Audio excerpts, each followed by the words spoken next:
She was cold. The doctor was cold. The ragged clothes weren't helping. She was cold, and in someone else's ragged clothes. She felt a bit peeved that the ragged clothes did not include a built-in parachute. That felt like an error. Wait, why would I want a parachute? Oh yeah. She was falling. Air was rushing past her, or more accurately, she was rushing past air, tumbling through the cold night sky. Also, she was fizzing. Remnants of regeneration particles were still skittering off her. The process was still in process. Her newness still in train. The doctor looked up mid-plummet. Oh dear. Far above her, the TARDIS was exploding. That is very unhelpful. No, wait. Not just exploding.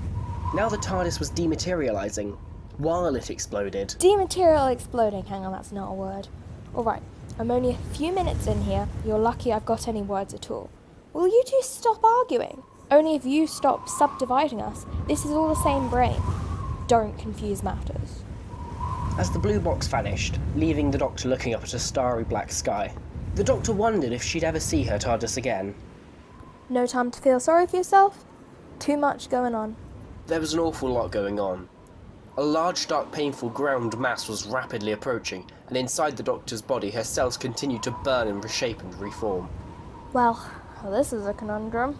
Her newly minted mind had already had 3,007 thoughts over the course of 3 seconds. She knew because she counted, and she only realised she counted once she finished counting, and then she wondered whether the counting made 3,008 thoughts, and then realised that the ground was another second closer, and a plan would probably be in order. She saw the ground and calculated her own velocity. This is gonna hurt, even with a soft landing. It probably won't be a soft landing. She crossed her fingers and hoped she was heading for an open-air trampoline factory, like that planet. What was it called? Fintelborgstug. Fun fact about Fintelborgstug. The creature that named it did so when it was hiccuping, and just before it was sick. Nobody knows if it was really the name or just the sound it made. You don't have to tell me that. I know the planetary surface of Fintelborgstug is as soft as bouncy as a trampoline, because I went for a long bounce there once among the mountains and the purple sky. I just had ice cream sundaes. That was a mistake. Can you please concentrate?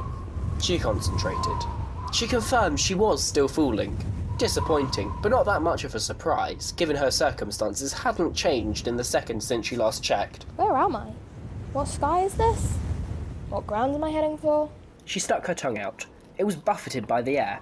It tickled. Tastes like Earth. Northern Europe, Britain, wood smoke, diesel, grass, fast approaching concrete. Lot of moisture and attitude in the air. Yorkshire. Possibly South Yorkshire. She snuck another look down. A train track. A stationary train. She tried to recognise the livery on the outside of the train, so she could absolutely nail precisely where she was.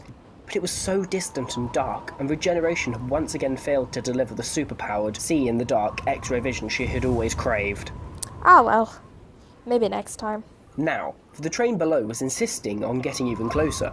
The train or the tracks were where she was going to have to land. She pondered her limited choices. Tracks would hurt. Mouthful of gravel and two big metal lines all the way down my new body. Train might better. The roof? If she could crash through it, it would soften her landing a bit. And smashing through it was most likely going to hurt a lot. With a bit of luck, any injuries would be taken care of by the still fizzing regeneration process, like the hand she'd managed to grow back after the Sycorax had lopped one off.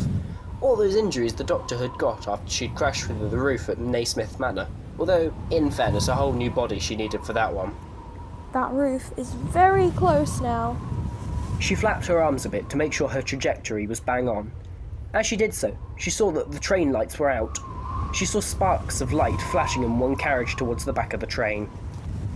Something's wrong. And if something's wrong, I'm the man to sort it out. Assume I'm going to make it through this full life now. Don't be gloomy. Things will be alright.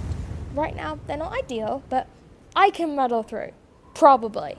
That's interesting. You seem to be an optimist with a hint of enthusiasm. And what's that warm feeling in my stomach? Ah, I'm kind. Brilliant. This is going to be fun, thought the doctor, as she crashed through the roof of a train on the outskirts of Sheffield.